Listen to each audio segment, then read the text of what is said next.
ఈ ప్రపంచంలో ప్రతి రోజుకు ఒక ప్రత్యేకత ఉంటుంది. ఈ రోజు ఆగస్టు 19 ప్రపంచ ఫోటోగ్రఫీ దినోత్సవం. ఫోటో అనే పదం గ్రీకు పదం. ఫోటో అంటే కాంతి, గ్రఫీ అంటే తీసుకోవటం. ఈ పదాల నుంచి ఆంగ్లంలో ఉద్భవించిందే ఫోటోగ్రఫీ. దీనినే ఛాయాగ్రహణం అంటారు. ఫోటోగ్రఫీ అంటే ఏమిటి? ఫోటోగ్రఫీ లేదా ఛాయాగ్రహం అనేది కాంతి లేదా ఇతర విద్యుదయస్కాంత వికిరణాలను భద్రపరచడంతో పాటు రాసాయనిక చర్యలతో కాంతి సూక్ష్మాలను గుర్తించేది ఛాయాగ్రాహక చిత్రం. సాధారణంగా ఒక వస్తువుపై ప్రసరించే కాంతిని కానీ లేదా వస్తువు నుండి వెలువడుతున్న కాంతిని కానీ ఒక కటకంతో దృష్టిని కేంద్రీకరించి కెమెరాలో ఉండే కాంతిని గుర్తించే ఉపరితలంపై నిర్దిష్ట సమయం వరకు బహిర్గతం చేయడంతో ఆ వస్తువుల నిజ ప్రతిబింబం సృష్టించడం జరుగుతుందని దీనినే ఛాయాచిత్రం లేదా ఫోటో అంటారు.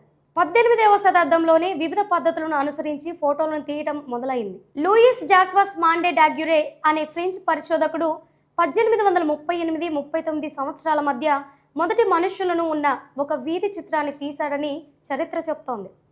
అందుకే ఫాదర్ ఆఫ్ ఫోటోగ్రఫీగా లూయిస్ డాగ్యురే కీర్తించబడుతున్నాడు. ప్రపంచ ఫోటోగ్రఫీ దినోత్సవం లూయిస్ డాగ్యురే అభివృద్ధి చేశారు. ఆగస్టు 19, 1839న ఫ్రెంచ్ అకాడమీ ఆఫ్ సైన్సెస్ ఆవిష్కరణను ప్రపంచానికి ప్రకటించింది. 1837లో French Louis Daguerre Joseph Nicephore Niepce daguerreotype అనే ఫోటోగ్రాఫిక్ ప్రక్రియను కనుగొన్న తర్వాత ఆ రోజును జరుపుకోవాలని నిర్ణయించారు. ప్రపంచ ఫోటో దినోత్సవంగా 19 ఆగస్టు 1910న మొదటగా జరుపుకున్నారు.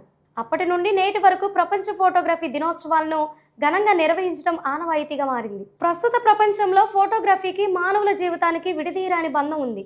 తల్లి కడుపులో పడ్డప్పటి నుండి ఆఖరి మజిలీ వరకు ప్రతి ఎదుగుదల, కలయిక, మార్పుతో అన్ని ఘట్టాలలో ఫోటోలు జ్ఞాపకాలుగా మలుచుకునేందుకు ఫోటోలను రూపొందించుకొని ఆల్బంగా పదిలపరుచుకోవటం రివాజుగా మారింది. ఈ ప్రపంచం ఉన్నంత వరకు ఫోటోగ్రాఫర్ల కృషి మరువలేనిది.